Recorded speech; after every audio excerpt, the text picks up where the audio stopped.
오늘은 창세기 29장 21절에서 30절까지 말씀으로 심은 대로 거둔다라는 제목으로 주의 말씀 증거합니다. 하나님은 우리의 죄를 다 용서해 주시지만 우리가 저지른 실수에 대해서는 반드시 대가를 치르게 하십니다. 그렇습니다. 하나님은 용서와 사랑의 주님이시지만 공의로우신 분이심을 우리가 알아야 할 것입니다. 부모님이 자녀를 오냐오냐 키우면 그 자식은 옳고 그름을 분별할 줄 모르고 결국 자신만을 위해 살아가는 이기적인 자식이 되고 말 것입니다.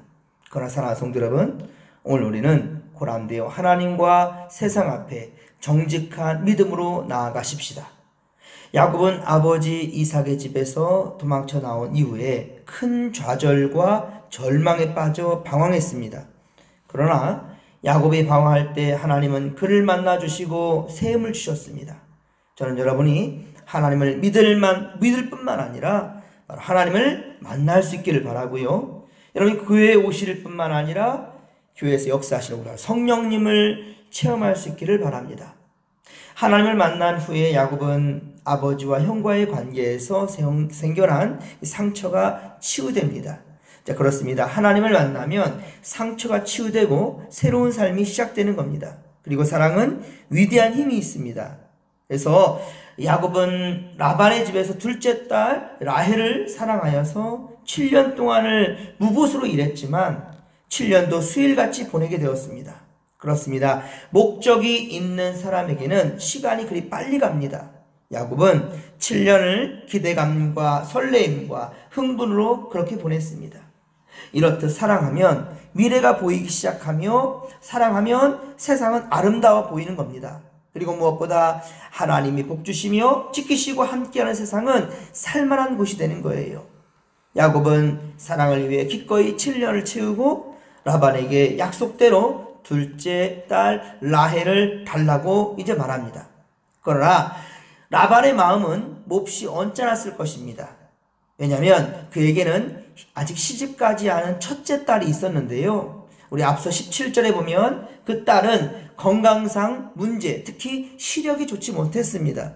그런데다 둘째 딸을 먼저 보내고 나면 레아는 혼사길이 막힐 것 같다라는 그런 불안감이 아버지 라반에게 있었던 겁니다. 그리고 라반이 언짢았던 더 큰 이유, 그것은 만약에 야곱에게 자기 딸 라헬을 주고 나면 일을 잘하는 야곱은 자신의 고향으로 돌아갈 것이고 딸도 야곱을 따라 자신 곁을 떠나게 될 것이라는 그러한 불안감이 있었기 때문입니다. 22절에 라반은 오늘 보면 22절에 보면 사람들을 다 불러 모아서 잔치를 배설하였습니다. 이 잔치는 바로 야곱과 자신의 딸의 결혼식 피로연과 같은 잔치였습니다. 그런데 결혼식 다음 날 아침 어처구니 없는 일이 벌어졌는데요. 바로 신부가 뒤바뀐 거예요. 저녁에 라헬이 들어가야 할 그 자리에 바로 아버지 라반은 레아를 그렇게 들여보냈던 겁니다. 그것은 실수가 아니라 바로 음모였습니다. 자기 바로 사기 결혼을 시킨 거죠. 아마 라반이 라헬에게 찾아가서 언니를 먼저 시집 보내야 하지 않겠느냐라고 통사정을 했지 않았을까. 혹은 바로 라헬이 그 말을 받아들이지 않았을 때 라반은 협박과 감금도 불사하지 않았을까라는 그런 추측을 해봅니다. 다음으로 레아를 생각해 보게 되는데요. 레아는 당돌하게도 자기 자리가 아닌데도 그 자리를 그렇게 탐하였습니다. 어쩌면 자기 동생이 7년 동안 야곱과 연애하는 것을 지켜보는 중에 시기심도 있었겠고요. 자기도 야곱을 그렇게 정직하고 진실한 그 모습 가운데 사랑하게 되었을지도 모를 일입니다. 그러니 아버지 라반의 계획에 흔쾌히 따랐던 거지요. 사실 야곱은 7년 전에 아버지 이삭을 속여서 자신이 에서인 척 이 목소리를 흉내냈고요. 또 염소 새끼 털을 가지고 손과 목을 감싸서 이 에서처럼 그렇게 꾸몄지 않았습니까? 그래서 아버지를 속였습니다. 그리고 완전 범죄를 위해서 에서의 옷을 훔쳐서 입었고요. 집에 있는 염소 새끼 구운 것을 산에서 사냥해서 가져온 것처럼 그렇게 아버지를 그 고기라고 속였습니다. 지금 야곱은 자신이 한 대로 똑같이 그렇게 당하고 있는 그 현장에 지금 있는 거예요. 여러분, 우리는 오늘 이 장면을 통해서 정말 남에게 사기친 사람은 반드시 사기를 당하게 되고요, 남의 눈에 피눈물을 흘리게 한 사람은 언젠가 자신도 피눈물을 흘리게 된다는 그 교훈을 우리가 얻어야 할 것입니다. 여러분, 우리는 하나님께서 내 죄를 용서해 주실 뿐만 아니라 내가 치러야 할 대가도 다 용서해 주시고 없애달라고 그렇게 기도하는데요, 그러나 죄는 용서받지만 죄에 대한 대가는 우리가 치러야 되는 겁니다. 여러분, 이단 중에 구원파가 있어요. 이 박옥수 계열의 그 파를 보면, 그 이단을 보면 예수님의 십자가로 죄사함을 받았으니 살아가는 삶의 자리에서는요, 어떠한 죄를 지어도 떳떳하다는 거예요. 여러분, 이게 말이 됩니까? 그것은 하나님을 기만하는 겁니다. 잘못된 믿음이고요, 참으로 하나님과 세상 앞에 교만한 것입니다. 야곱은 그렇게 사랑했고 기다려왔던 라헬이 자기 품에 있는 줄 알았는데 다음날 아침에 깨어보니까 어떻습니까? 자기 품에 있는 여자는 레아였습니다. 그래서 그는 항변합니다. 어떻게 이럴 수가 있습니까?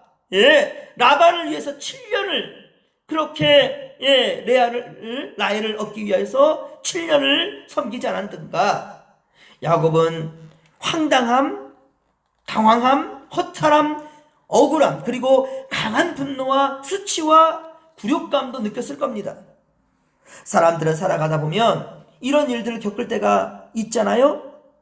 아내나 남편에게 배신당하는 그런 사람도 있고요, 믿었던 사람에게 배신당해서 사업은 망하고 재산을 다 빼앗기는 그런 경우도 있습니다.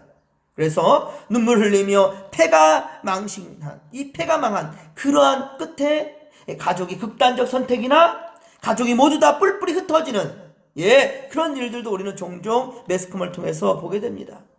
이런 일을 겪고 나면 어떻습니까? 미움, 분노, 복수심이 마음에 자라게 됩니다. 야곱의 마음도 마찬가지였을 겁니다. 그렇게 망가지고요, 복수심이 불탔을 겁니다.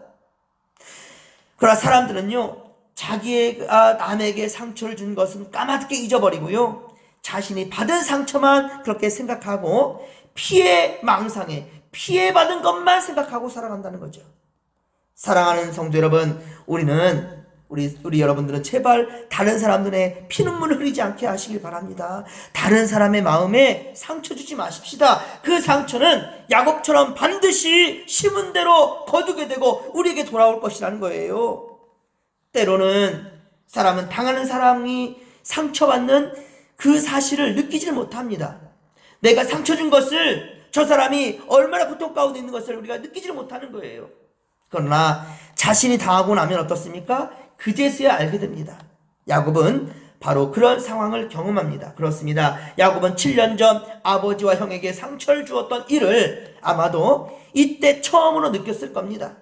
그런데 오늘 보면 26절에 보면 어떻습니까? 라반의 모습은 참으로 기가 막힙니다. 뻔뻔하게 우기고 있어요. 언니보다 아우를 먼저 결혼시키는 것은 이 자신의 지방에서는 하지 않는다는 거예요. 그럼 여러분들, 이것은 억지입니다. 만일 이러한 이유가 있었다 한다면 야곱이 라헬을 요구했을 때 처음부터 그렇게 말했어야 됐습니다. 그러나 27절에 보면 어떻습니까? 오늘 보면 27절 보면 라반의 속셈이었으며 숨은 동기가 발견됩니다. 7년 동안 더 자기 집에서 머물면서 일을 하게끔 하려는 속임수였어요. 즉 야곱을 보내지 않겠다라는 거지요. 그리고 7일 동안을 같이 일하라는 소리는 어차피 혼례식을 치루었으니 7일을 함께 있으면서 이 결혼의 절차를 완성하라는 거예요. 그렇게 하면 내가 둘째 딸도 너에게 주겠다는 거죠. 단 조건이 있는데 7년을 더 무보수로 일하라는 겁니다. 이렇게 자신의 욕심을 드러내고 있습니다. 물론 처음부터 라반이 그러진 않았습니다. 앞서 14절에 보면 야곱이 얼마 동안 지냈습니까? 한 달을 라반에게서 지내면서 그냥 있지 않았습니다. 정말로 최선을 다해 일했습니다. 그랬더니만 라반은 어떻습니까? 먼저 품삯을 제시합니다. 품삯을 어떻게 주면 좋겠는가? 라고 물어요. 그때 야곱은 이 품삯 돈이 아니라 바로 그의 딸을 자신에게 달라고, 라헬을 자기에게 달라고 그렇게 요구했지요. 하지만 야곱으로 하여금 자신의 가정에 부가 쌓이니 자 이제 욕심이 생겨난 겁니다. 바로 이것이 인간의 악이라는 거예요. 하지만 야곱은 을의 입장에서 어쩔 수 없이 갑의 입장인 라반의 뜻에 따를 수밖에 없었고요. 그리고 그렇게 해서라도 자기가 사랑하는 라헬을 그렇게 얻고 싶었을 겁니다.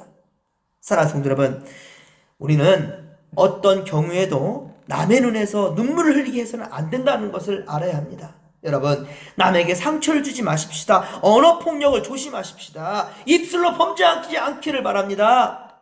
악한 자를 정말로 악으로 대하지 마시고 악한 자를 한다 할지라도 선대할 수 있는 그런 예수의 마음이 우리 가운데 있기를 바랍니다. 여러분, 또한 약한 자를 함부로 대하지 마십시오. 성경의 원칙은 심은 대로 거둔다 라고 말씀합니다. 갈라디아서 6장 7에서 8절의 말씀에 여러분들 이리 말씀합니다. 이 마음을 우리가 새겼으면 좋겠어요. 갈라디아서 6장 7에서 8절의 말씀입니다. 스스로 속이지 말라. 하나님은 만홀히 여김을 받지 아니하시나니 사람이 무엇으로 심든지 그대로 거두리라. 자기의 육체를 위하여 심는 자는 육체로부터 썩어진 것을 거두고 성령을 위하여 심는 자는 성령으로부터 무엇을? 영생을 거두느니라. 할렐루야. 그렇습니다. 하나님을 속일 수 없어요. 우리는 하나님은 우리가 속일 수가 없어요. 우리가 심은 대로 거두는 역사는 반드시 하나님께서 진실되게 이루어지기를 원하는 거예요. 여러분이 긍휼을 심으면 긍휼을 얻게 되는 겁니다. 마태복음 5장 7절의 말씀처럼 그렇습니다. 긍휼히 여기는 자는 긍휼히 여김을 받을 것입니다. 할렐루야. 오늘도 허남되어 하나님 앞에 있음을 명심하시고 믿음으로 최선을 다해 바른 길로 나아가십시다. 우리와 함께 하시는 이웃들과 바른 관계를 맺으시고 하나님께 대하듯 우리 진실하게 대하십시다. 그러면 우리 안에 역사하시는 하나님의 선함이 우리 가운데 충만하게 될 줄로 믿으시기 바랍니다. 믿으시면 아멘 하십시다. 할렐루야.